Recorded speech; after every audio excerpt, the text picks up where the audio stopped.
Alléluia. On va faire une courte prière. On va simplement s'incliner. Je bénis ton règne, Seigneur. Je bénis encore ces moments. Je proclame et prophétise le règne et la puissance de Dieu au milieu de nous. Je prie que l'Esprit de l'Éternel élève Christ en ce lieu. Et c'est là dans le nom de Jésus. Je prie que le ciel soit ouvert pour que la grâce se répande dans l'abondance en ce lieu. Je détruis et neutralise toutes les connexions avec le monde des ténèbres. Je barricade ce lieu de l'onction divine. Aucune connexion des ténèbres ne puisse se faire en ce lieu. Et je prie que nous passons des moments agréables dans la présence de Dieu. Je prie que le Saint-Esprit continue encore d'élever Christ et que la présence de Dieu soit intense au milieu de nous. Dans le nom de Jésus, nous disons tous Amen. Amen. Je bénis encore la main de Dieu au milieu de nous. Je prie que l'Éternel continue encore de se manifester, de se révéler avec efficacité et force. Et merci à Dieu qui nous conduit dans les profondeurs des choses de Dieu. On n'a pas envie de parler de ce que l'homme connaît déjà. Et nous demandons incessamment à Dieu de nous révéler ce qui est caché, les profondeurs, afin que nous parlons à son peuple. C'est votre question que nous disons ce que les parents peuvent dire, ce que la science peut dire, la place de Dieu, on ne la trouvera pas. Mais pour nous, c'est que nous parlons des mystères cachés de Dieu et que chacun en reçoive l'instruction. Donc merci à Dieu qui nous donne encore la vie. J'aimerais bénir le Seigneur parce que hier on a eu 2 personnes baptisées. Amen. On a eu la sœur Chloé et la sœur C. Martina. J'aimerais qu'on acclame le Seigneur. Ils peuvent se lever. Donc on a eu avec eux un très profond moment d'enseignement. Et je crois que dans ces enseignements, ils ont compris. Nombreux sont souvent les gens qui sont baptisés, mais qui ne sont pas baptisés. Le baptême a beaucoup. Et je vais revenir seulement sur un truc. Moi, après beaucoup d'années, je me rappelle, si je crois bien, il y a peut-être 8 ou 10 ans que j'avais sorti un CD, là où j'ai parlé des pleurs au milieu des enfants de Dieu.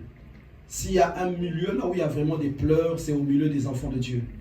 Ils donnent la vie à Christ, mais souvent ils n'ont pas de délivrance.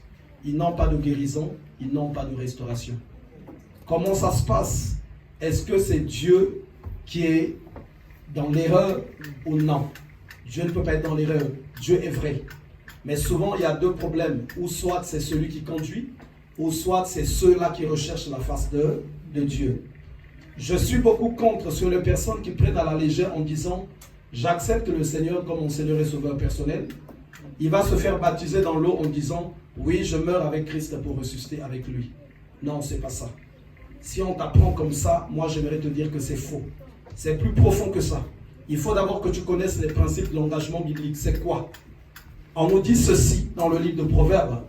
C'est un piège pour l'homme que de prendre à la légère un engagement sacré. Or, quand une personne prend à la légère un engagement sacré, c'est là déjà commencent les problèmes. Se faire baptiser emmène la personne à prendre son premier engagement devant le Seigneur. Donc quand cet engagement n'est pas pris d'une manière vraiment profonde, la personne tombe déjà dans les condamnations. Dans le baptême, il y a des contraintes qui sont là. Il y a aussi des choses que Dieu promet. Ce que Dieu promet dans le baptême, ce qu'il donne dans le baptême, c'est la délivrance, c'est le pardon du péché, des péchés, c'est le rafraîchissement. Donc,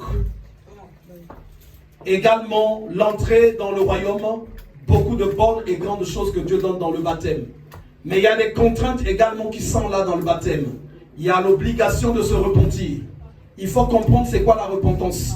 Une personne qui n'a pas compris qu'il s'est trompé de chemin ne peut pas se repentir. Parce que la repentance, ce n'est pas dire Seigneur, j'ai fait une erreur. Non, c'est pas ça la repentance. Se repentir, c'est quand on a compris que j'étais perdu. J'ai perdu le chemin. Il faut que je revienne vers Dieu. C'est ça la repentance. Après la repentance, il y a la conversion. Après la conversion, il y a la nouvelle naissance. Or, il y a des personnes qui sont venues à Dieu qui ne sont pas nées de nouveau. Naître de nouveau, c'est quoi? Une personne qui est née de nouveau ne peut pas être une grande personne. C'est un bébé. Pour ceux qui étaient dans cet enseignement, on a vu, Jésus a dit, si une personne ne devient comme un petit enfant, il ne peut hériter le royaume. Ça veut dire que quand j'ai donné ma vie à Christ, dans la présence de Dieu, je me fais d'abord un bébé. Je commence maintenant à apprendre. Tout ce qu'on était auparavant, souvent est du faux. Est du faux. Pourquoi c'est du faux? Parce qu'on nous dit, le monde entier est sous l'emprise du diable. Et donc, quand je viens à Dieu, dans l'état où j'étais hospitalisé, les médecins n'ont pu rien faire, les prêtres n'ont pu rien faire, ben, mes diplômes n'ont pas pu faire quelque chose. Qu'est-ce que je devais encore dire à Dieu? Rien. On m'a fait accepter le Seigneur, je reçois la délivrance, je reçois la guérison, mais je me fais au devant de Dieu comme un petit enfant. Or, la majorité des gens qui prennent leur baptême, déjà, ils ne se repentent pas. Ils se font baptiser, ils tombent dans l'eau, parce que c'est un rituel. Pour ces personnes, dans leur esprit, c'est un rituel. Je vais tomber dans l'eau, je ressuscite avec Christ, donc je vais mourir. La personne sait au fond d'elle qu'elle ne va pas mourir quand elle va tomber dans l'eau. Dit, ben, je vais mourir avec Christ, et je vais ressusciter, et me voilà maintenant qui va reprendre ma vie d'avant. Chaque personne qui tombe dans l'eau, le baptême n'est pas jugé par celui qui te le donne. Amen. Moi, je ne me suis pas fait baptiser par un pasteur. C'est un ancien de l'église. Quand mon temps du baptême est arrivé, j'arrive dans le Seigneur, j'ai reçu 1 an. Je suis resté 1 an pour écouter. À quoi ce Dieu m'a guéri, sans médicaments. Ça ne s'arrête pas là. Ma soeur qui avait connu une paralysie, je l'emmène à l'église. Le pasteur prie pour lui. Il reçoit une guérison de cette paralysie dont les parents n'avaient pas pu faire quelque chose. Mais je comprends, mesdames, c'est un Dieu redoutable. Si je m'engage dans des choses légèrement, ça peut être aussi la porte de la mort. Qu'est-ce que je vais faire? Qu'est-ce que je vais faire? Je vais prendre le temps d'écouter. D'écouter. Qu'est-ce que je suis en train de faire?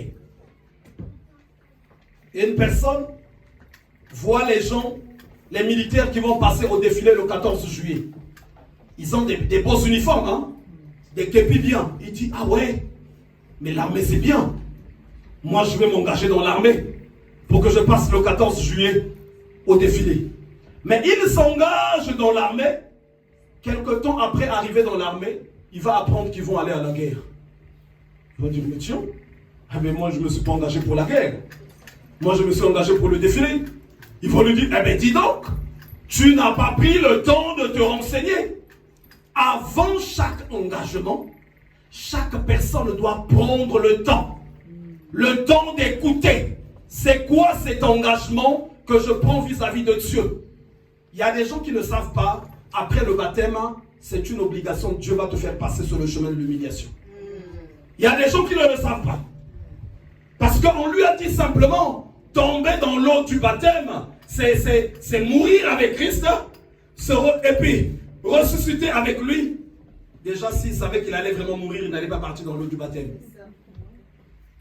Mais moi, j'ai vu des gens à qui on a bien enseigné le baptême et qui ont dit ceci, je ne me fais pas baptiser pour l'instant. J'en ai vu qui disent, je ne vais pas me faire baptiser pour l'instant, parce qu'en fait, le baptême, quand tu le prends, tu peux construire ta condamnation. Si tu ne l'as pas compris. Voilà pourquoi ça s'appelle un engagement, mais de bonne conscience. De bonne conscience. Et moi, j'aimerais pour ceux qui se font baptiser, de comprendre d'abord, tu ne peux pas te faire baptiser, tu repars dans la vie de la fornication. Tu n'as pas été baptisé. Tu ne peux pas te faire baptiser, tu vas dans la vie de l'impudicité. Tu n'as pas été baptisé. Tu ne peux pas te faire baptiser, repartir dans les mêmes fréquentations que tu avais. Tu ne peux pas te faire baptiser et ne pas servir le Seigneur. C'est pas possible. Quand on se fait baptiser, ça veut dire qu'on a pris le temps maintenant de dire que maintenant, je vais servir le Seigneur. Une personne qui est baptisée, c'est une personne qui prend la résolution de se convertir. Or, si on prend 20 euros, on les convertit en dollars, ce dollar-là n'aura plus la possibilité de redevenir de l'euro. Vrai ou pas vrai? Mais une personne qui se fait baptiser, qui est convertie pour une semaine, la semaine qui vient après, elle repart encore vers son ancienne nature. À ce moment-là, il n'y a pas baptême. Moi, j'ai pris un an des enseignements et aujourd'hui, ça fait 28 ans que je n'ai pas fait marche arrière. Parce que j'avais pris le temps d'écouter, de chercher à comprendre c'était quoi. Et ça fait aussi 28 ans que Dieu ne m'a jamais découragé. J'ai vu des gens qui étaient surpris que Dieu dit, il va t'humilier, il va t'éprouver pour connaître les dispositions de ton cœur. Tous les mots qu'une personne peut dire à Dieu, je t'aime, Dieu ne peut pas considérer ça. Quand une personne dit à Dieu, Seigneur, je t'aime, je suis à toi. Non, Dieu attend le temps qu'il va t'humilier, le temps qu'il va t'éprouver. C'est là qu'il va voir les véritables paroles qui vont sortir. C'est là qu'il va attendre. Et ces choses, si on n'a pas enseigné à ceux qui se font baptiser, d'abord tout le monde aime Dieu. Même le féticheur aime Dieu. Même le sorcier aime Dieu. Même le sataniste aime Dieu. Mais il y a aimer Dieu et aimer Dieu. Dieu regarde la personne quand il y a l'humiliation. Et Jésus donne une condition, tu dois devenir un enfant. Une personne qui arrive chez Dieu, qui parle encore du moi, Dieu va considérer non. Vous savez, l'homme est beaucoup faux. J'ai pris seulement un exemple sur ceux qui prenaient ce baptême. Je leur ai parlé en disant que même dans la vie professionnelle, Dieu nous donne un mode de vie. Or, il y a des gens qui sont très bouchards. Moi, quand j'arrive dans le Seigneur, du temps où j'ai donné ma vie à Christ, jusqu'à aujourd'hui, je n'ai jamais eu des problèmes avec nos responsables au travail.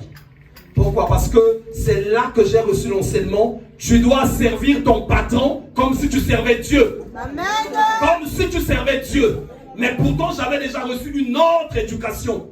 Mais on retrouve des gens, tu as donné ta vie à Christ.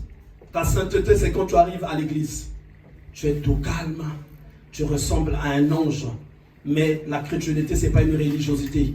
C'est un mode de vie. On doit voir Dieu en toi incessamment. Il dit, lorsque tu es au travail, quand tu es avec ton patron, tu le sers comme si tu servais Christ. Amen. Comme si tu servais l'Éternel. En toute humilité, en toute douceur. Tu ne voles rien au travail. Tu ne ramènes pas les papiers toilettes du travail. Amen. Tu ne ramènes pas les petites choses du travail. Amen. Et voilà pourquoi nombreux sont frappés de beaucoup de malédictions. De beaucoup de malédictions. Et je bénis ceux qui ont pris le baptême hier, que l'Éternel nous bénisse. On avait notre sœur qui a un témoignage à passer, la sœur Chloé, qui voudrait élever Dieu par un témoignage que nous allons inviter. Est-ce qu'on peut acclamer le Seigneur?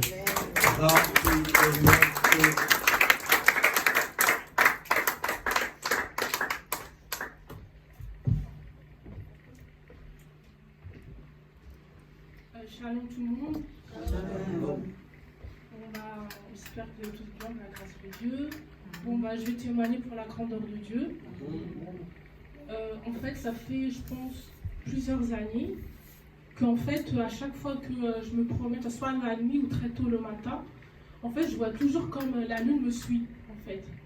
Et je sais que depuis que j'avais déménagé à Ivry en 2021 dans un studio, et en fait, à chaque fois, j'avais la lune qui était, j'ai l'impression, devant ma fenêtre. Et puis j'avais appelé une amie et tout, je lui ai dit, c'est bizarre, il a un truc blanc devant ma fenêtre et tout. Et il avait des phénomènes trop bizarres. Et des fois, il avait une personne qui sonnait chez moi. Et après, je voyais rien. Je dis au gardien, c'est bizarre, on sonne chez moi. Il a des trucs bizarres dans mon balcon. On a l'impression qu'il a des gens qui jettent des glaces, tout ça. Je dis, c'est trop bizarre. Et puis après, j'ai laissé passer. Et puis, en fait, quand je travaille, je travaille et je prends le bus de nuit à 2h13. Du coup, vers 1h30, je sors dehors. Et quand je sors dehors, je vois toujours la lune. Je vois la lune qui me suit. Des fois, je fais semblant de baisser la tête. Après, je vois la lune devant moi. Et puis, je prends le bus de nuit. Je vois la lune par la fenêtre. Après, je me dis, c'est trop bizarre.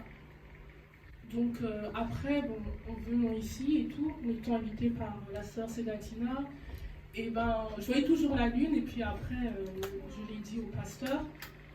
Et après, il m'a fait 3 programmes de prière en ligne. Du coup, il m'a appelé pendant 3 jours le soir.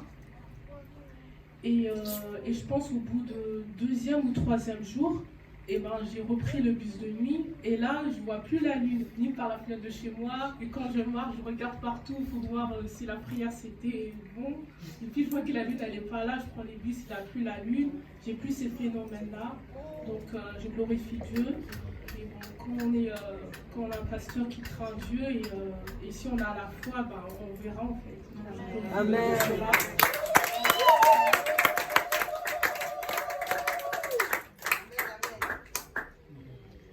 Sois béni.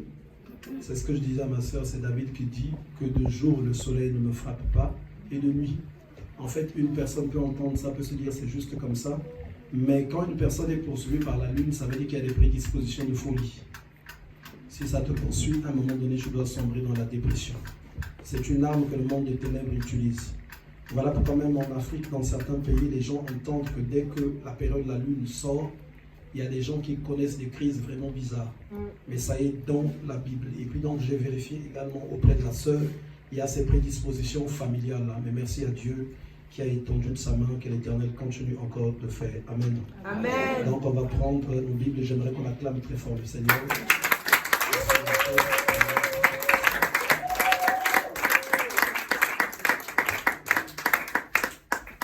On va prendre nos Bibles. Je crois que l'Éternel va te toucher en ce jour. Amen. On n'est pas venu en vain en ce lieu. Dieu va toucher quelqu'un, Dieu va guérir quelqu'un. Et ça me rend encore fort, ça me rend très fort dans la présence de Dieu. Parce que je sais qu'il touche puissamment.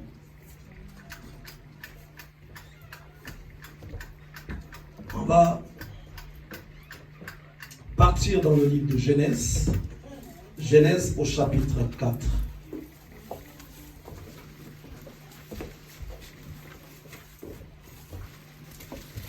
Genèse au chapitre 4. Genèse au chapitre 4. Nous allons parler de quelque chose de profond. Quelque chose de profond. Là où je crois que l'Éternel va t'interpeller également. On n'a pas besoin d'être fantaisiste en tant qu'on sert le Seigneur ou pendant qu'on prêche. Moi, j'aime 2 fois être dans des positions 2 fois de faiblesse, parce qu'il dit la puissance se déploie dans la faiblesse. 2 fois, tu es habitué à quelque part là où le pasteur est obligé de crier très fort pour que ça te touche. Mais moi, 2 fois, je ne crie pas fort. Pour moi, ce qui doit toucher, c'est la puissance de Dieu. C'est la main de Dieu qui doit s'étendre pour t'apporter salut, délivrance et guérison. On va parler des choses très fortes, des alliances secrètes que le diable fait avec les âmes, les esprits des gens. Et je sais que la majorité des gens ont été victimes de ça. Voilà pourquoi vous allez constater, pour ceux qui travaillent dans les délivrances, vous allez souvent constater qu'il y a des personnes qui ne s'y 2 fois attendent pas, mais dont 2 fois l'œuvre de la sorcellerie ou l'œuvre des ténèbres va se révéler dans la vie de ces personnes. Souvent, ce n'est pas des choses qui sont voulues, mais c'est des choses qui sont subies par ignorance. Les gens subissent ces choses. Et puis après, voilà, ça se manifeste. Il y a des gens 2 fois qui se voient, après être acculés par des membres de la famille ou par des amis. Lui, c'est un sorcier. Lui, c'est une sorcière. Et souvent, c'est difficile pour les gens de supporter ça. Mais, moi, je crois, ce que les gens devaient beaucoup plus faire, c'est de plonger leur regard dans la loi de l'Éternel. Amen. Que dit Dieu par rapport à ça? Oui, la parole de Dieu parle très fort de ça. Vous allez voir, souvent il y a des mots qui vont être utilisés dans les Écritures. Des mots qui vont de fois vous paraître étranges parce que ces mots se répètent beaucoup, mais vous ne connaissez pas de fois leur sens. Il y a des gens qui lisent la Bible du début jusqu'à la fin, on n'a pas parlé du mot de la sorcellerie. Vrai ou pas vrai? Et donc on peut se dire, mais c'est quoi cette histoire-là? Mais moi je vous dis aujourd'hui, plusieurs fois la Bible ne fait que parler de sorcellerie, sorcellerie, sorcellerie, sorcellerie. Mais les gens vont se dire, mais ça c'est quelle Bible? Est-ce la Bible du pasteur ou bien non? La Bible a utilisé d'autres mots qui veulent dire la même chose. Aujourd'hui, ce qui est bien, vous avez vos téléphones. Il y a Google. Dès que vous allez taper, vous allez vous retrouver. Si quelqu'un ici peut rapidement taper enchantement, il va s'apercevoir qu'on parle de la sorcellerie. Amen. Si quelqu'un tape sortilège, il va s'apercevoir qu'on nous parle de la sorcellerie. Donc, plusieurs mots que la Bible utilise pour parler des humains qui sont possédés de ces choses. Mais les Écritures, Dieu en a décidé ainsi qu'il utilise d'autres mots. Sortilège, enchantement. Pour celui qui peut voir rapidement, il peut un peu dire ce que ça veut dire. Est-ce qu'il y a quelqu'un qui peut regarder ça rapidement? Sortilège, allez un peu sur Google. Et vous allez voir, ça se répète beaucoup dans la Bible. Enchantement, sortilège. Vous allez retrouver d'autres mots encore. Tu mets seulement sortilège, définition. Tu mets enchantement, définition. Et vous nous donnez un peu ces définitions-là.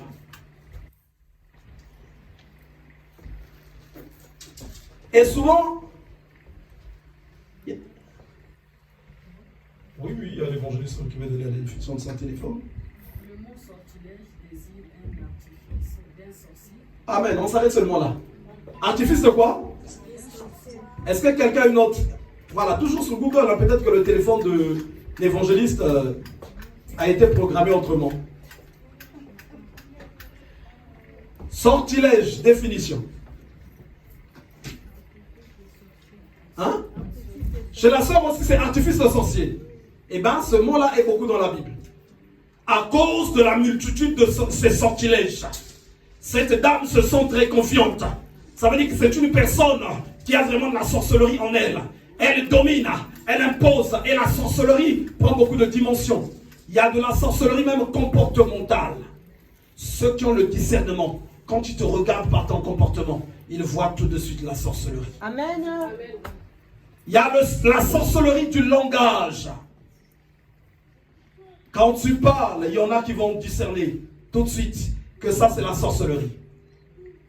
Il y a la sorcellerie qui agit dans l'environnement. Waouh, c'est la plus forte, la plus difficile. Cette sorcellerie-là, c'est celle qui pousse aux jeunes de rentrer dans la drogue. C'est celle qui pousse à nos sœurs de rentrer dans la vie de prostitution. C'est celle qui pousse, qui déclenche la pression.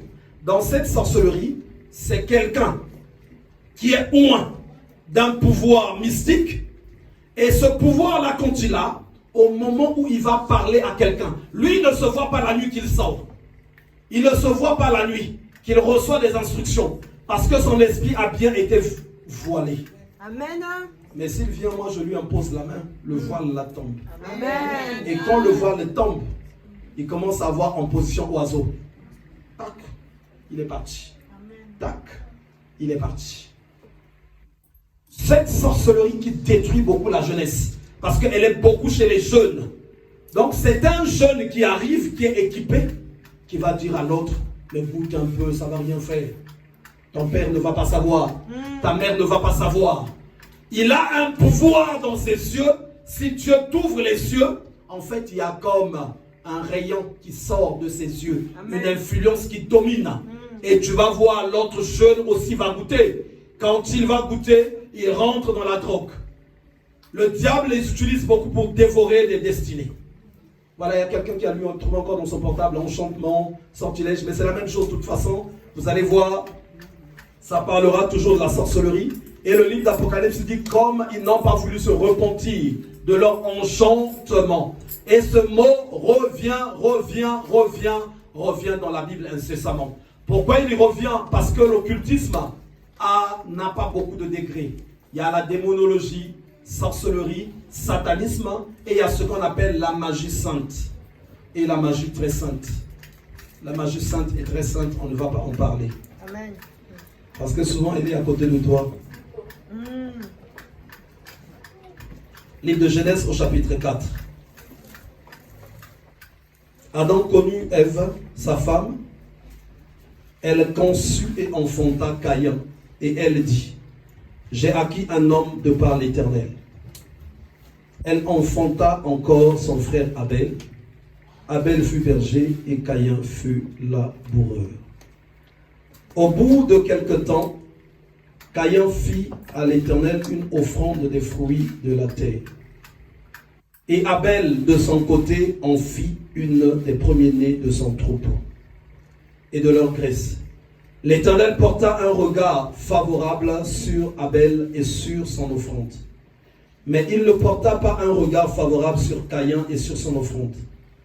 Caïn fut très irrité et son visage fut abattu. Et l'Éternel dit à Caïn, pourquoi es-tu irrité et pourquoi ton visage est-il abattu? Certainement, si tu agis bien, tu releveras ton visage. Et si tu agis mal, le péché se couche à la porte. Et ses désirs se portent vers toi, mais toi domines sur lui. Cependant, Caïn adressa la parole à son frère Abel. Mais comme ils étaient dans les champs, Caïn se jeta sur son frère Abel et le tua. L'Éternel dit à Caïn, où est ton frère Abel? Il répondit, je ne sais pas. Suis-je le gardien de mon frère? Et Dieu dit, qu'as-tu fait? La voix du sang de ton frère crie de la terre jusqu'à moi. Maintenant tu seras maudit de la terre qui a ouvert sa bouche pour recevoir de ta main le sang de ton frère. Quand tu cultiveras le sol, il ne te donnera plus sa richesse. Tu seras errant et vagabond sur la terre. Amen. Amen. Je sais que tu as déjà lu ces chapitres. Assurément que tu les as toujours trouvés ordinaires. Mais avant qu'on le développe, moi j'aimerais te dire qu'il n'y a rien d'ordinaire ici.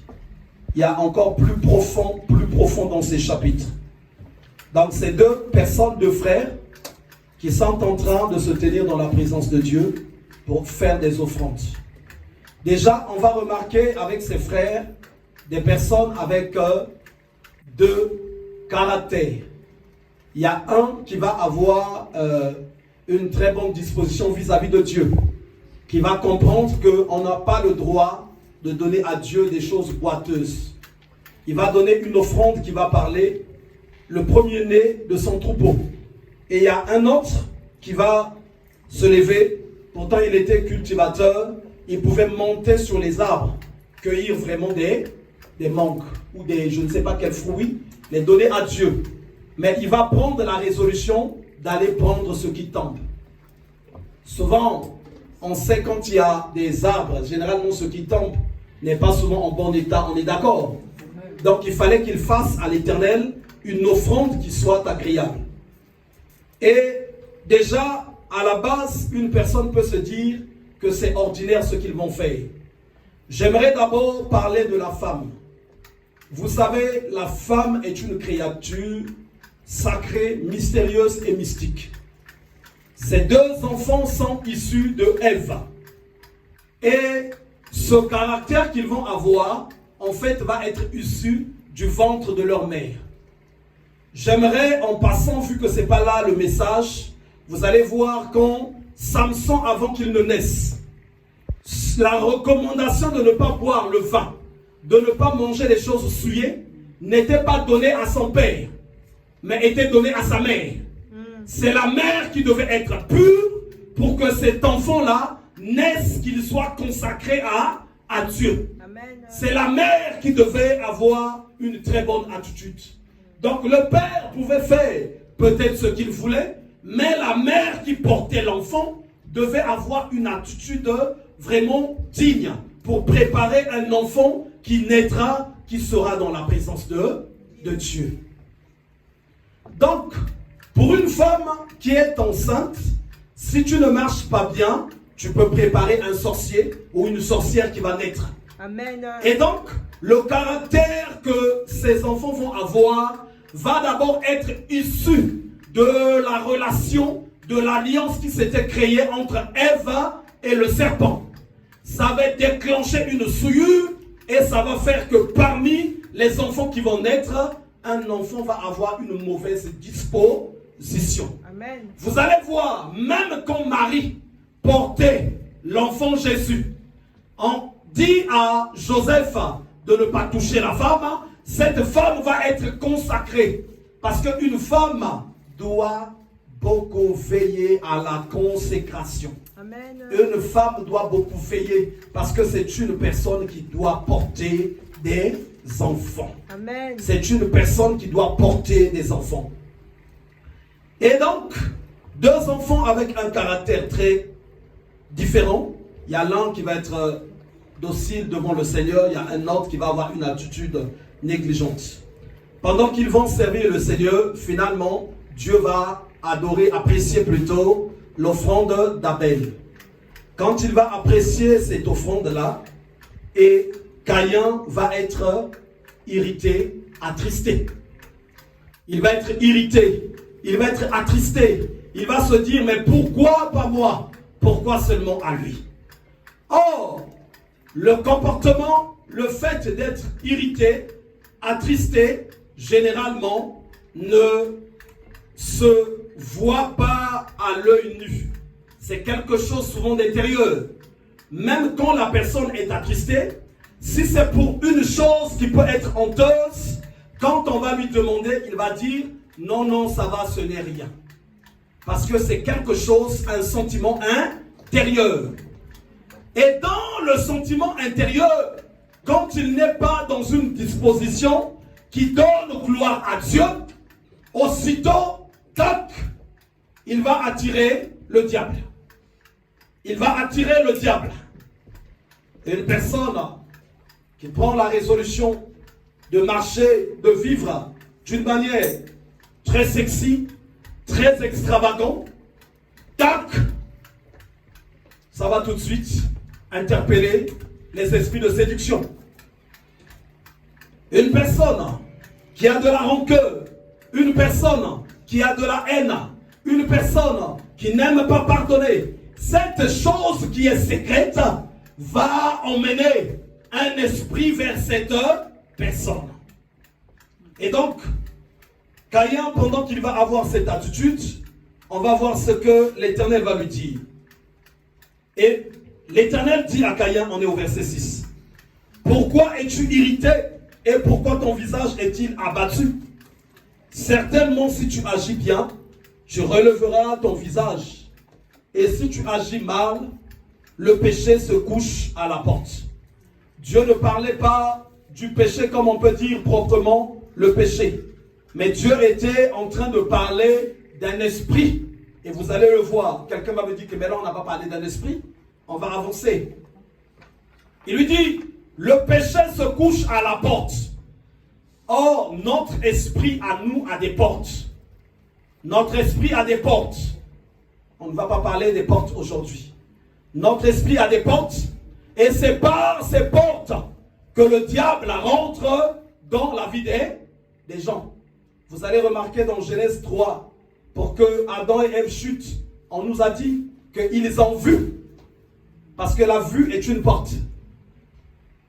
Ils ont goûté. Ils ont vu que c'était bon à manger. Amen. Ils ont entendu. Il y a plusieurs portes qui sont reliées à notre esprit. Et donc Dieu dit, le péché se couche à ta porte.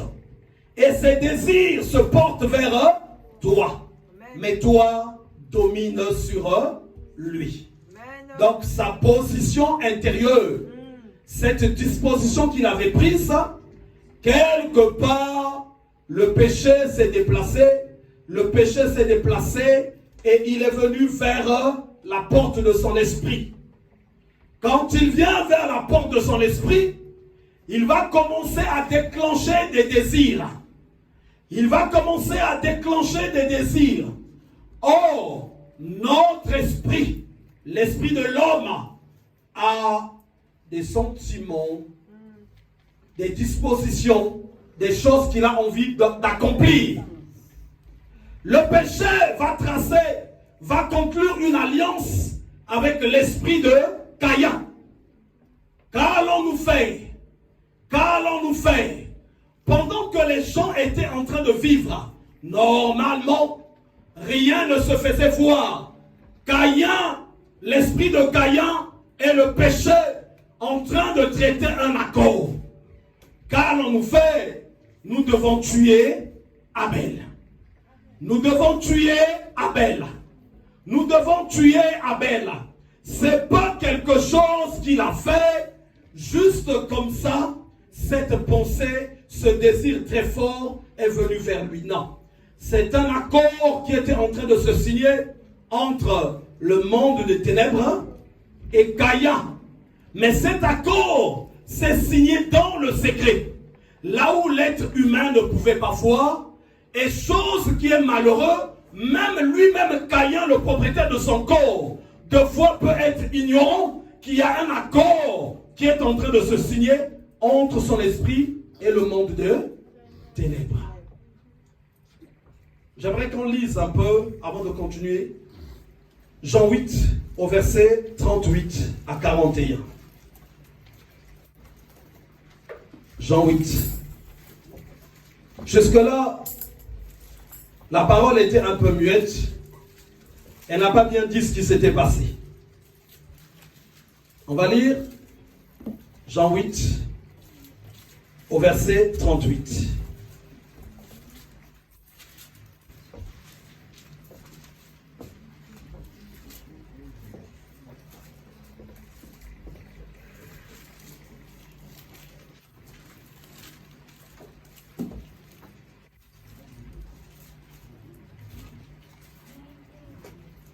Donc, je vais commencer au verset 38. Je dis ce que j'ai vu chez mon Père, et vous faites ce que vous avez entendu de la part de votre Père. Amen. Amen. Or, là, Jésus, il s'adresse aux enfants d'Israël. Et si on parcourt les Écritures, personne au milieu d'eux, et il est en train qui est en train d'appeler leur Père ici? Nous savons tous que c'est le diable. Amen. Et on va le lire plus bas. Mais parmi ces personnes, aucune personne n'avait vraiment entendu le diable. Que non, voilà, le diable il descend. Ben moi c'est le diable, je viens vous parler. Mais Jésus dit ici, et vous faites ce que vous avez entendu de la part de votre Père. Parce que en fait, ton esprit peut entendre des voix, peut recevoir des instructions, sans que ton corps n'en soit conscient. Mais c'est seulement ton esprit. Quand le diable vient parler à une personne, la personne ne va pas réaliser que le diable lui a parlé. Parce qu'il a parlé à son esprit. Mais sauf que malheureusement, ton esprit c'est bien toi. Ton esprit c'est bien toi. Je vais vous parler des choses un peu profondes. Pour ceux qui connaissent par exemple le maraboutage ou les trucs de voyants, quelqu'un peut aller chez un voyant, on met une cuvette d'eau ou un miroir. Ils vont appeler ton nom. Tu apparais dans la cuvette d'eau. Tu apparais dans le miroir. C'est bien toi. Tu es en train de marcher. Ils vont t'appeler. Un tel, Eleonore. Dans le miroir, tu te retournes. Tu réponds, oui. Les gens sont en train de te voir. Ils te disent, demain, à 10h, tu dois être à la gare du Nord. Mets-toi vers Naf. Il y a quelqu'un qui viendra. Il sera vêtu comme ceci. Dès qu'il va passer, fais-lui un sourire. Toi, tu es chez toi. Ou tu es au travail. Tu n'as entendu rien avec tes oreilles. Mais là, on a vu ton esprit acquiescer. Tu as bien dit, oui, je serai là-bas demain. Et on va dormir. On va se réveiller. Au matin, tu vas d'abord commencer par dire, je ne me sens pas bien, je n'irai pas au travail. En fait, tu te sens bien. C'est ton esprit à qui on a dit à 10h. Il doit être à la gare du Nord. Tu appelles ton travail, je ne me sens pas bien. Du coup, ah ouais, il faut que j'aille acheter quelque chose à Château-Rouge. Ça commence. Tu crois que tu pars vraiment acheter quelque chose à Château-Rouge? Non, c'est parce que on a parlé à ton esprit. On a parlé à ton esprit. Quand tu pars pour Château-Rouge, il y a même quelqu'un qui t'appelle. Mais prends seulement le métro 4 jusqu'à Château-Rouge depuis Châtelet. Tu dis, ah non, moi je n'aime pas ce chemin-là, moi j'aime passer par Gare du Nord. Tu arrives à la Gare du Nord, tu veux passer, non, tu as l'idée, je vais aller rentrer chez Naf Naf. Quand tu veux rentrer finalement, ah, je vais d'abord être ici pour regarder les gens qui sont en train de passer. Et jusque-là, tu crois que tu es en train de le faire parce que tu es en train de vouloir. Non, parce que quelqu'un, une personne mystérieuse, a parlé à ton esprit. Et ton esprit a entendu la voix. Mais tes oreilles physiques n'ont pas entendu. Amen. Tes oreilles physiques n'ont pas entendu. Et voilà, pendant que tu es là, tu vois Eric qui passe. Comme on te l'avait dit. Jean bleu, blouson rouge. Et finalement, dans ton cœur, tu dis, ah oui, mais qu'il est beau, hein. Et à Eric aussi, ils avaient dit quelque chose. Il va te faire un sourire. Dis-lui que tu pries. Et tu veux l'épouser. Et les choses se font. Et voilà un mariage satanique qui va commencer. Ton esprit est toi. Ton esprit c'est toi. Ton âme c'est toi. Mais il y a un mystère entre ces trois personnes. Il y a un mystère. De la même manière que des fois tu peux prendre la résolution que tu vas manger sans demander d'abord à ton esprit. De la même manière aussi ton esprit fait aussi des choses. Sans pour autant que vous vous accordez. C'est pas en vain que quand on parle du conseil de Dieu, Dieu dit ceci: il n'est pas bon que l'homme soit seul. Faisons-lui. Donc il parle de faisons, il parle du pluriel. Donc harmonie. Père, Fils et Saint-Esprit. Harmonie. Harmonie. Mais dans l'homme, pour qu'on arrive au niveau de l'harmonie, c'est tout un problème. Et donc, à ces personnes, Jésus dit, vous faites ce que vous avez entendu chez votre Père. Mais est-ce que Jésus est en train de mentir? Non. Il savait que ces personnes ont entendu quelque chose. On leur a dit, n'acceptez pas l'évangile et combattez cette personne. C'est pendant qu'ils étaient quelque part, le diable a conclu des accords avec leur esprit. Il lui répondit, notre père c'est Abraham. Jésus leur dit, si vous étiez enfant d'Abraham, vous feriez les œuvres d'Abraham. Mais maintenant vous cherchez à me faire mourir. Moi qui vous ai dit la vérité que j'ai entendue de Dieu, cela Abraham ne l'a point fait. Vous faites les œuvres de votre père. Il lui dit, nous ne sommes pas des enfants illégitimes, nous avons un seul Père, Dieu. Jésus leur dit, si Dieu était votre Père, vous m'aimerez, car c'est de Dieu que je suis sorti et que je viens. Je ne suis pas venu de moi-même, mais c'est lui qui m'a envoyé. Pourquoi ne comprenez-vous pas mon langage? Parce que vous ne pouvez écouter ma parole. Vous avez pour père le diable. Et vous voulez accomplir les désirs de votre père.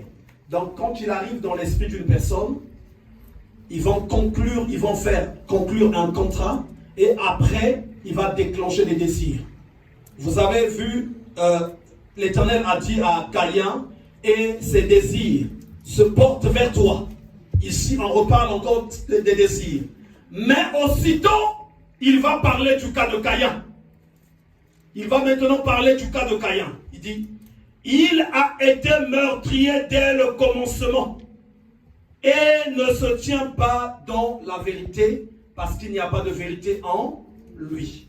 Or, quand on nous dit meurtrier dès le commencement, le meurtre au commencement a commencé par Caïn.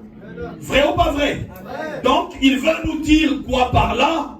Quand Caïn a commis cet acte-là, il n'était pas seul.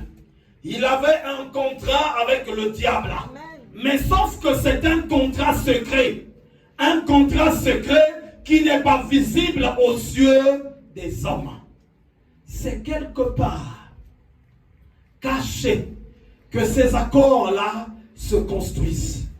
C'est quelque part dans le secret qu'il se met beaucoup de choses entre l'esprit de l'homme et le monde des ténèbres.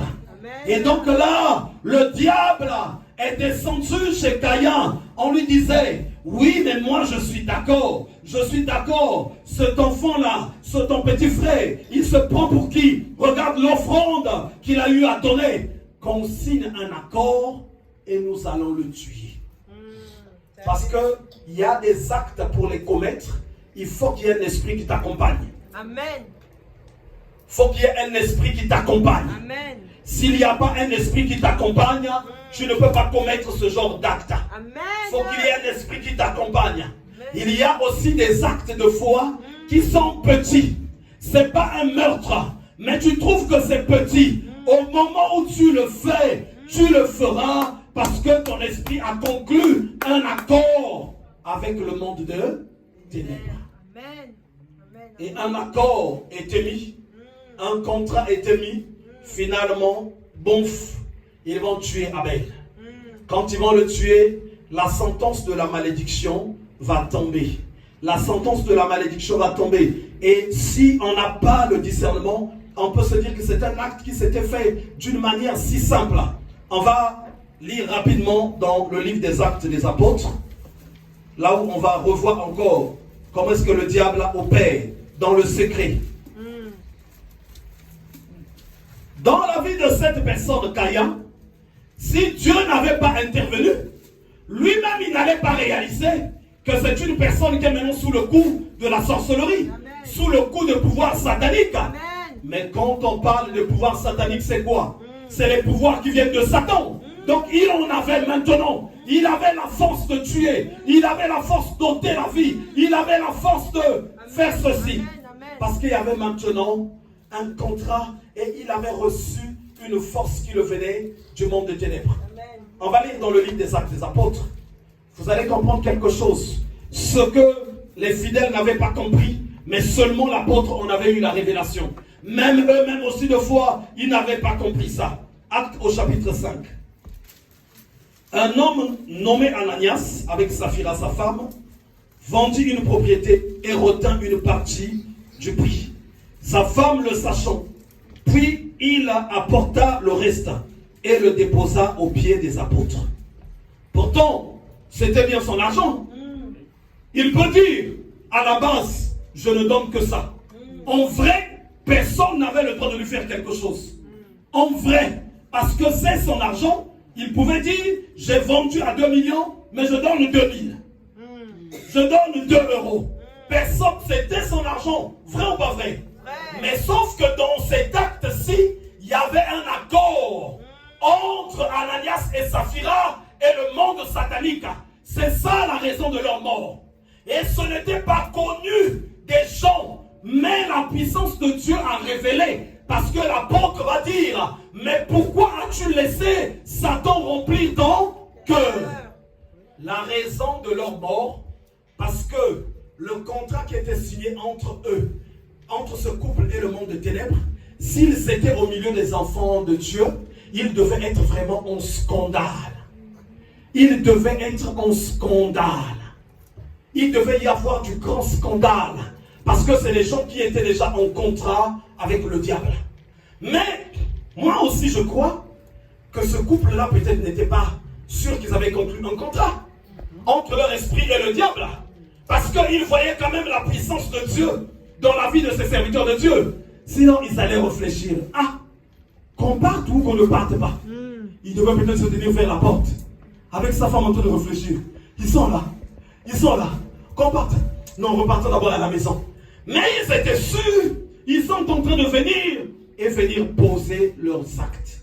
On va continuer. Pierre lui dit à Ananias, pourquoi Satan a-t-il rempli ton cœur? C'est là seulement qu'on s'arrête. Je ne sais pas si il y a des pompes.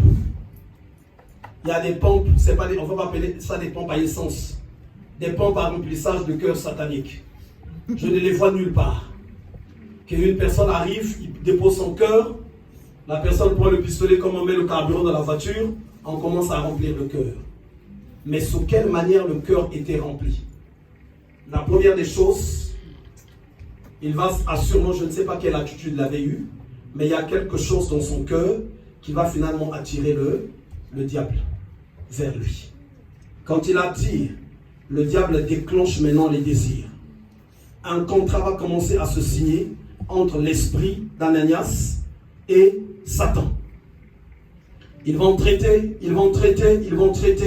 Le cœur d'Ananias va se remplir. Quand le cœur va se remplir, on lui dit, passe maintenant à l'action. Donc après que le cœur soit rempli, il y a l'action maintenant qui doit se faire. Et c'est sûr qu'avant Pierre, Ananias et Saphira étaient dans la communauté. Ils connaissaient beaucoup de frères, ils connaissaient beaucoup de sœurs, beaucoup de servants de Dieu.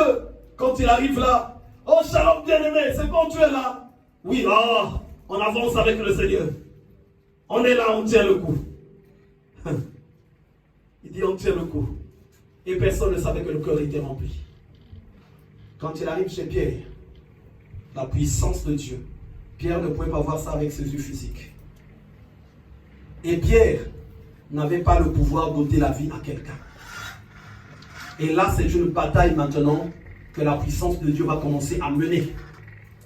Pourquoi ce cœur, tu as laissé le remplir? Et quand il parle comme ça, la contestation aussi, assurément aussi, a commencé. Allez, bouf, à terre.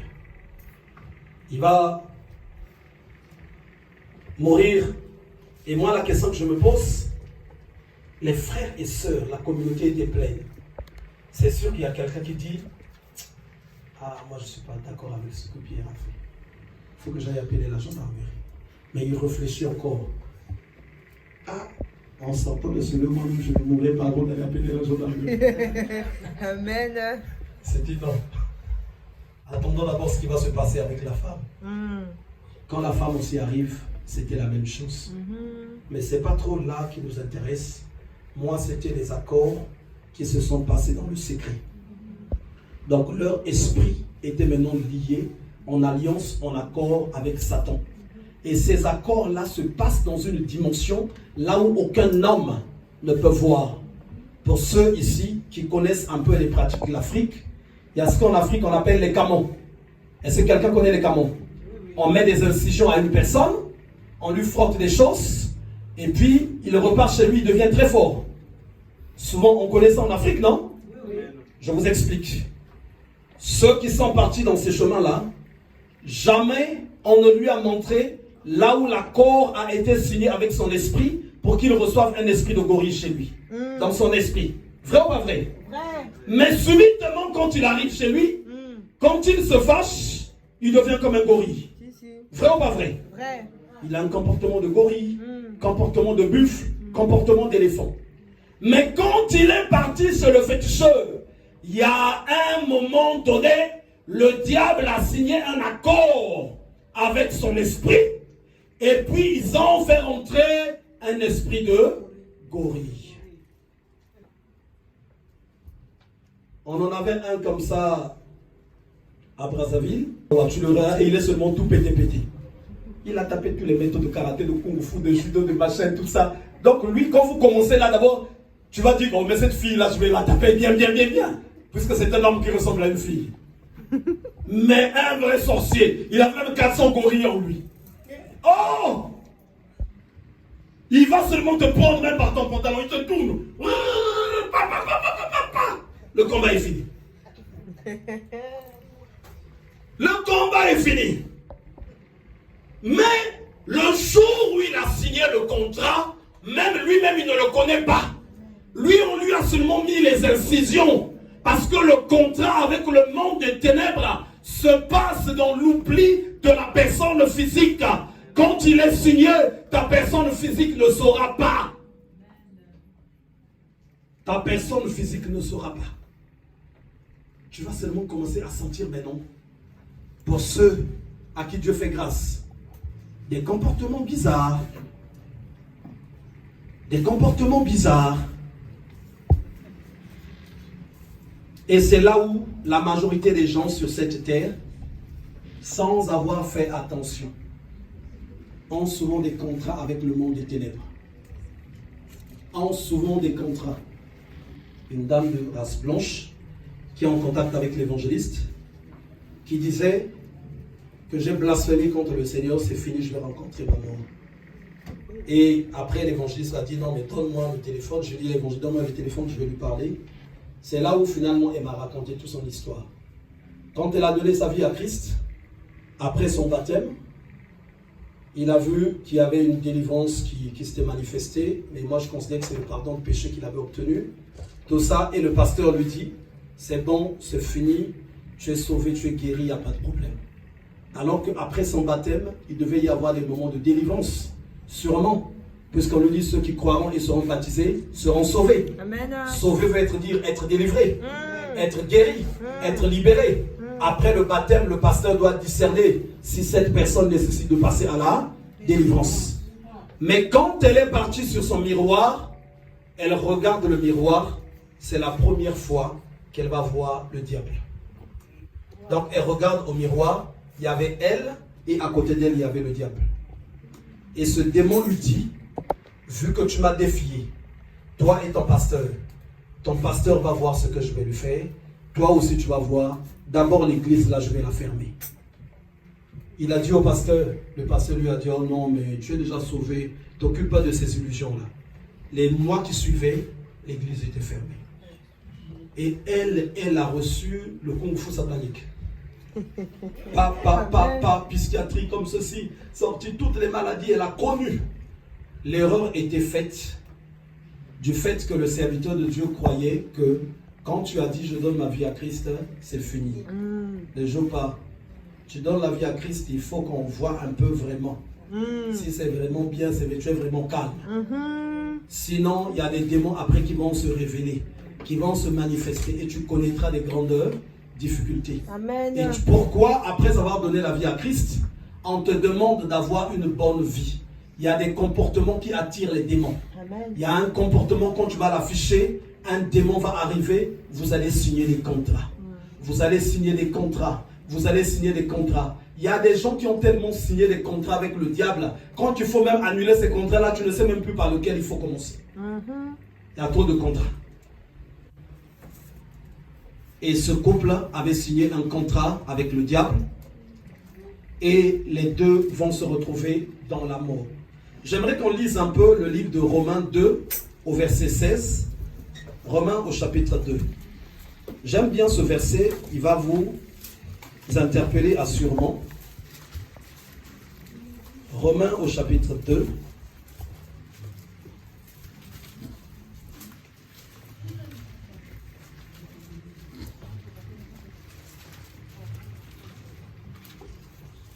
Regardez ce que va dire la parole de Dieu, je vais lire au nom du Seigneur. C'est ce qui paraîtra au jour où, selon mon évangile, Dieu jugera par Jésus-Christ les actions secrètes. Vous voyez bien? Les actions secrètes des hommes. Mais attendez. Donc Dieu, il veut se comporter comme un policier pour juger les choses secrètes. Mais parce que dans les choses secrètes, c'est là où il y a les démons. Amen. C'est là où il y a des choses mystiques. Dans le secret, c'est là où se créent les grandes alliances. C'est dans le secret. Voilà pourquoi fuyez souvent les choses qu'on vient de vous dire. On te dit, il ne faut pas dire, hein? Il faut garder ça, il ne faut pas dire à quelqu'un. Non! Moi je vais dire. Je vais, surtout à ma femme, je vais dire. Je vais dire, non, je ne vais pas garder quelque chose de secret. Tu ne vas pas me faire signer un contrat satanique, non. Il ne faut pas dire, hein? Ça reste seulement entre nous. Qu'est-ce qui va rester entre nous? Non, non, non. Non. Rien ne doit rester entre nous. Non. Je vais te dire, écoute, je vais dire. Je vais le dire d'abord à ma femme. On ne va même pas arriver à la maison. Je lui ai déjà tout dit. Tout est allé. Non.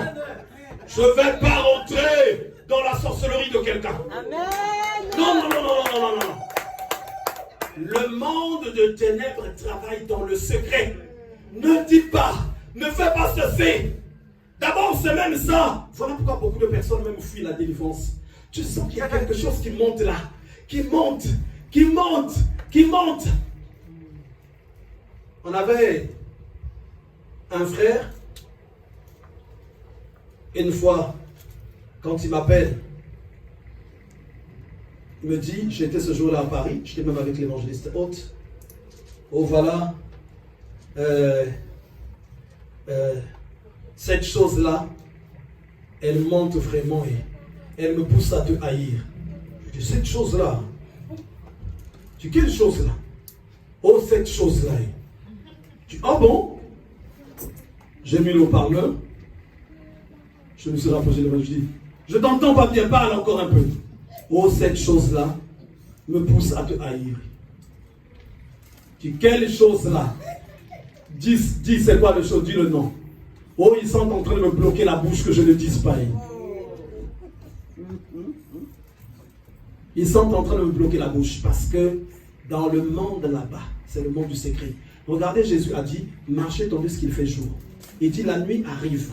Pourquoi il parle de ça? La nuit dont il parlait là, c'est le secret. Et le monde invisible travaille dans le secret. Amen. Même Dieu aussi a une manière où nous sommes en secret avec lui. Jésus a dit, lorsque tu pries, entre dans ta chambre, ferme la porte, et ton Père qui voit dans le secret te le rendra dans le secret. Et les démons aussi opèrent dans le secret.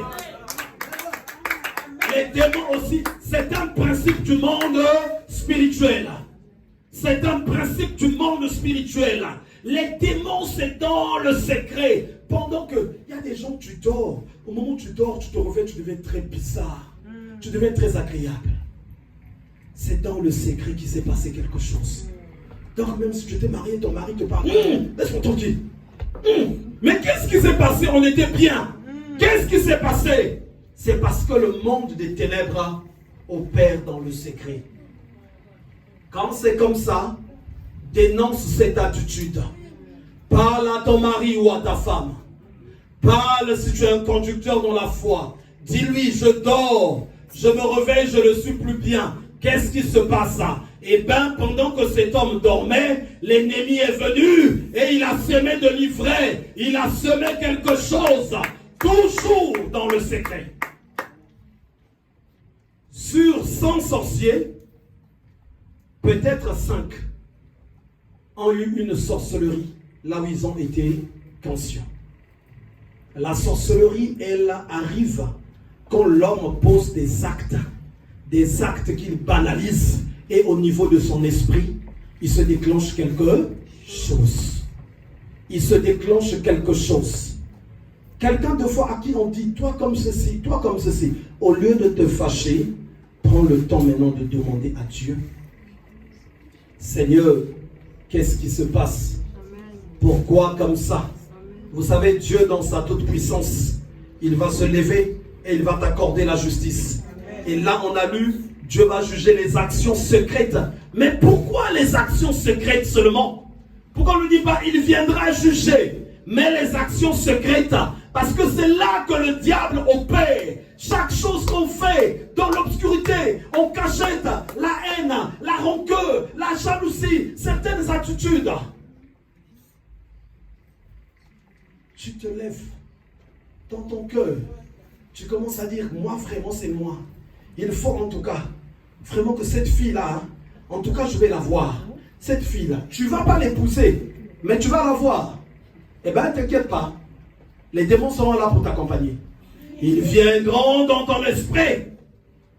Ils vont te dire, il faut la voir. Nous sommes d'accord avec toi. C'est même ça. C'est bien ça, c'est gentil. Ils vont déclencher le désir. Et te voilà maintenant finalement, tu vas voir la fille. Tu es content, tu as la fille. Mais après ça te change quoi? Rien. Mais sauf que ce que ça te change, tu deviens un sorcier. Parce que tu as tracé un contrat avec les démons. Moi là vraiment, quand je passe, non, les hommes doivent sentir que je suis passé. Parce que moi c'est moi. Mais les démons vont dire, ah oui, mais c'est ça. Oui, ils doivent sentir. Toi c'est vraiment toi. Ils ne savaient pas que toi c'est toi. Maintenant ils vont savoir. Les démons vont venir. Ils vont t'accompagner. Ils vont te montrer les fonds de teint, les rouges à lèvres, les vêtements qui vont bien avec. Tu vas commencer maintenant à avancer. Tu vas commencer à vivre. Et oui, les hommes aussi vont savoir que tu es passé.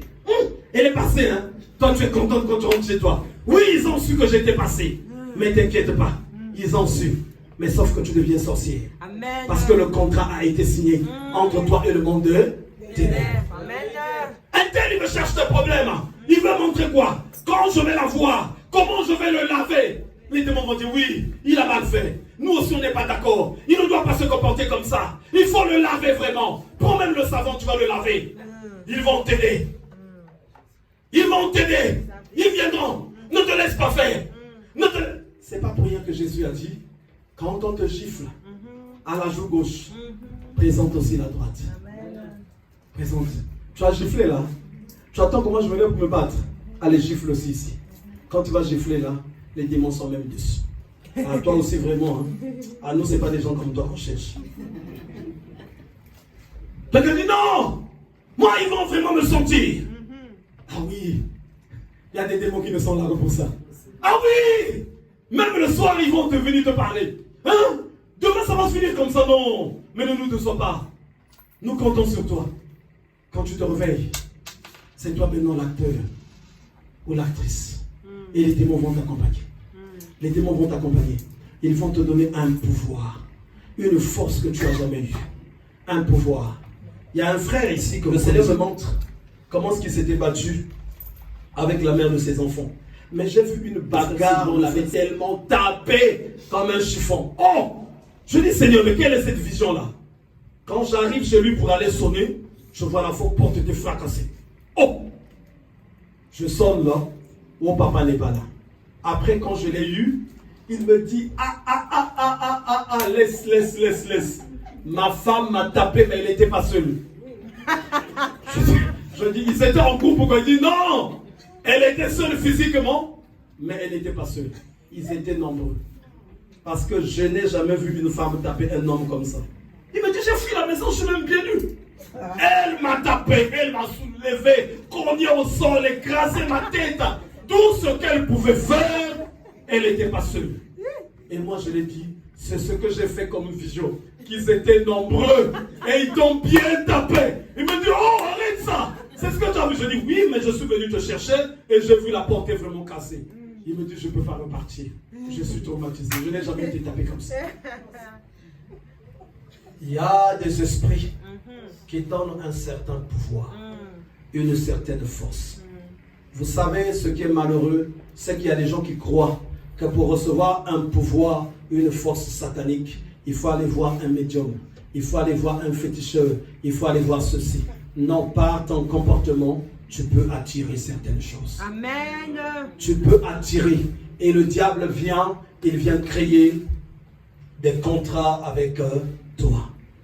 Beaucoup de choses sur lesquelles les gens devaient se repentir. Beaucoup de choses sur lesquelles les gens devaient se repentir. Parce que tellement de contrats ont été signés.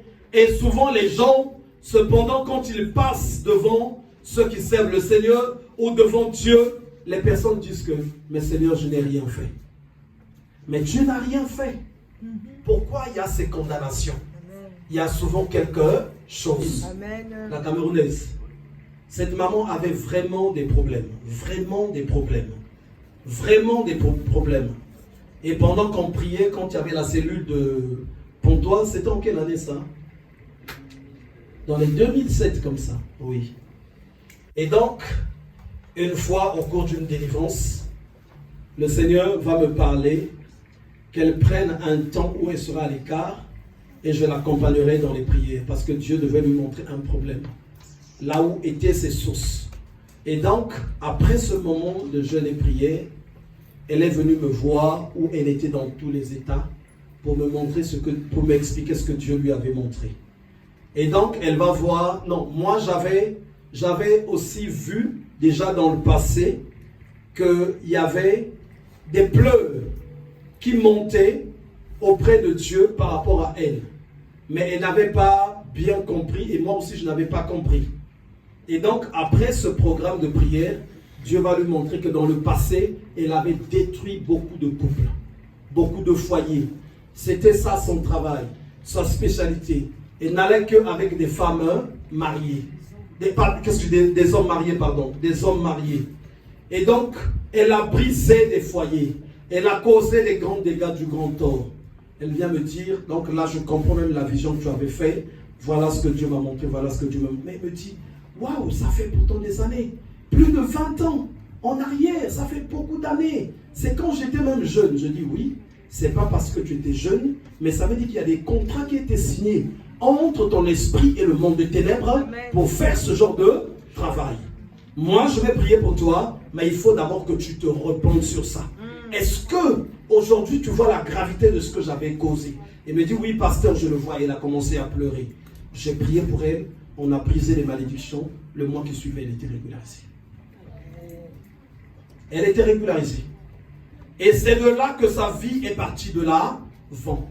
Il y a beaucoup de contrats que l'homme signe, l'être humain signe, sans qu'il se rende compte.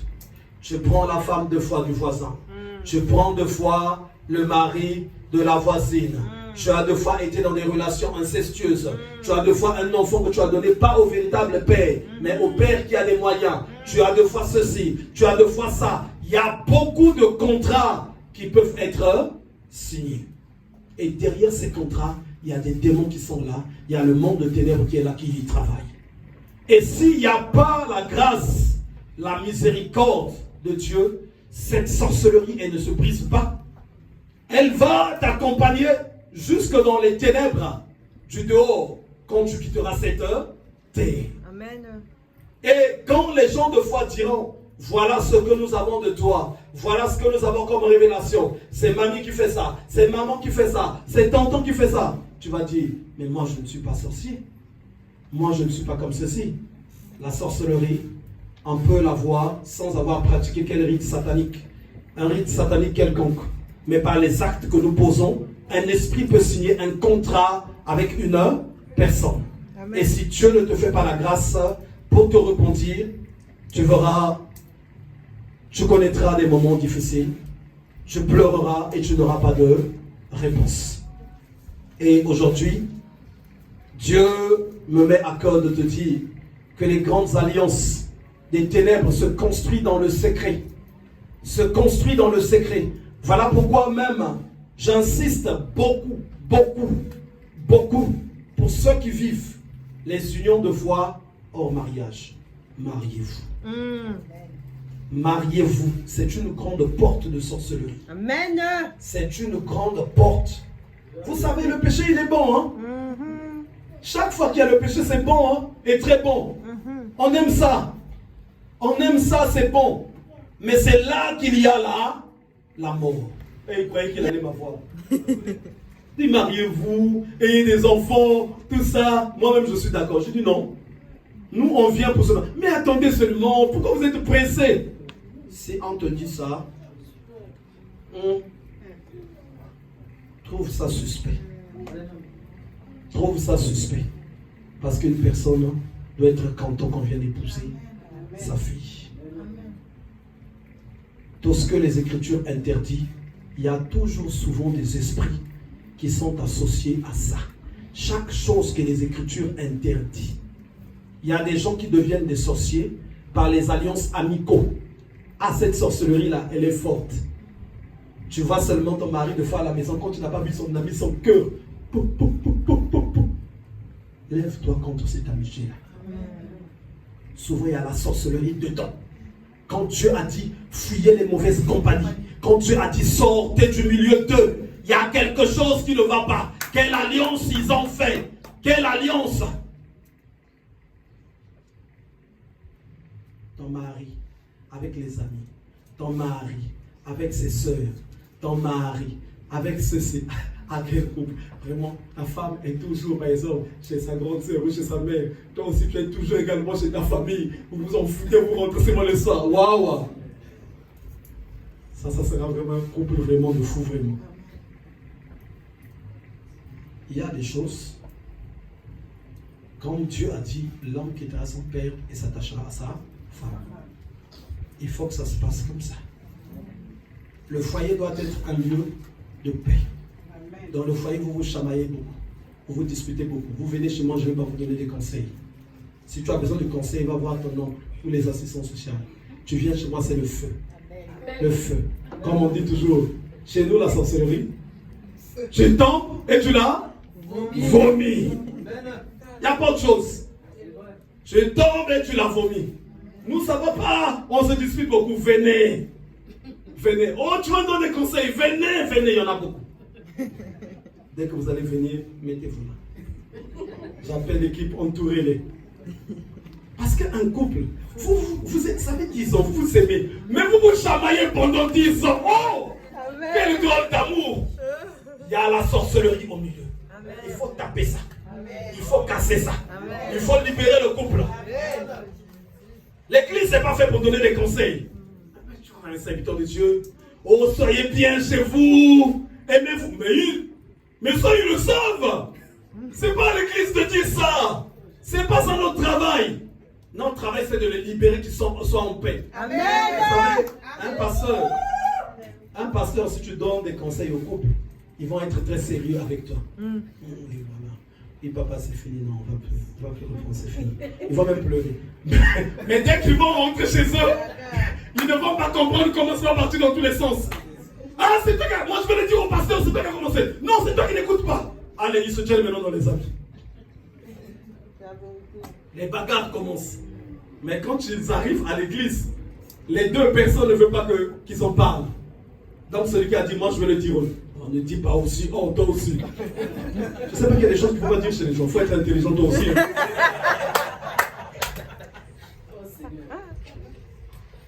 Quand ils arrivent, il ne faut pas leur donner des conseils. Si un couple n'a pas de ténèbres au milieu, ils vont vivre tranquilles. Ils vont être en paix. Ils ne vont pas se chamailler. Ils ne vont pas se disputer. Quand il est à les disputes, ça veut dire que les ténèbres sont là. Ne passe pas ton temps à donner les conseils d'un an. Mais chasse les ténèbres. Chasse les ténèbres. C'est comme quelqu'un qui dort mal, qui sursaute la nuit. Tu vas lui faire des rééducations. Oh non, il faut faire du sport, c'est tout ça. Non, c'est le sport, ça c'est à la télé qu'on va lui dire ça. Ou c'est le médecin. Quand il vient chez toi, c'est une affaire de démon. Chasse ces démons-là. Et elle va bien dormir, la personne. Donc le Seigneur bénisse l'église. Aujourd'hui, l'Éternel nous met à cœur. On va briser un peu les alliances secrètes. Je sais que ces alliances-là sommeillent dans les cœurs, sommeillent dans les âmes. Et une fois que les alliances-là sont brisées, vous allez voir, il y a des choses après qui se construisent de mieux. On n'arrive pas deux fois à avoir ce que Dieu veut qu'on puisse avoir, parce qu'il y a d'abord quelque chose qui te bloque. Il faut que ces choses-là soient brisées. C'est après les délivrances, que Jésus disait, suis-moi, suis-moi. Et aujourd'hui aussi, le Seigneur te dira, suis-moi. Amen. Parce qu'on va briser, on va détruire la sorcellerie des alliances secrètes, la sorcellerie des alliances cachées. Il y a des choses très cachées, très cachées. Et vous savez, le diable est tellement rusé pour te mettre dans un pacte qui ne peut pas être brisé. C'est quand il t'emmène dans des choses que tu ne vas pas être capable de dire chez quelqu'un. Mais il s'est trompé, parce que Dieu a oint des gens comme nous. Amen. Et aujourd'hui, on va briser ces alliances-là. On va briser. Et ce qui est caché va être révélé. Ça va être dévoilé. Ça va être dévoilé. On va demander à l'église d'avancer. Et on va prier. Nous, on n'a pas de pitié pour la sorcellerie. Pas de pitié pour les démons. Et pas de pitié pour les alliances cachées. Aujourd'hui, le Seigneur va nous accompagner. Et nous allons briser ces alliances-là. Tu ne repartiras pas tel que tu es venu. Tu vas repartir changé. S'il y a quelque chose qui était enfoui, la puissance de Dieu va aller sortir cela. Et l'Éternel va gagner. L'Éternel va triompher. L'Éternel va triompher. Le serpent s'était approché d'Ève. Il les a emmenés à rejeter ce que Dieu les avait, à consommer ce que Dieu les avait interdit. Et eux, ils croyaient que ça devait demeurer secret. Mais l'Éternel avait apparu. Vous avez mangé de ce que je vous avais interdit. Et aujourd'hui aussi, le Seigneur apparaît parce qu'il a envie de détruire et briser tout ce qui est caché. Toi qui as un fardeau qui ne se brise pas, parce qu'il y a quelque chose dans le privé, très loin en cachette, il y a quelque chose qui s'était fait. Le démon là aujourd'hui, il va partir. Il va partir, le démon là. On va demander à l'église d'avancer. On va demander à l'équipe de sécurité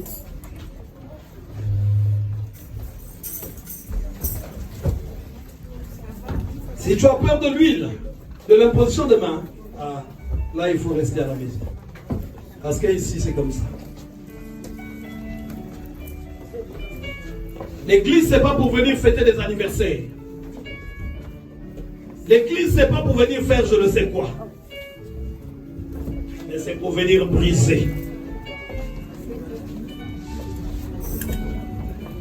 Et aujourd'hui celui qui s'appelle du nom d'Emmanuel, il va encore se manifester.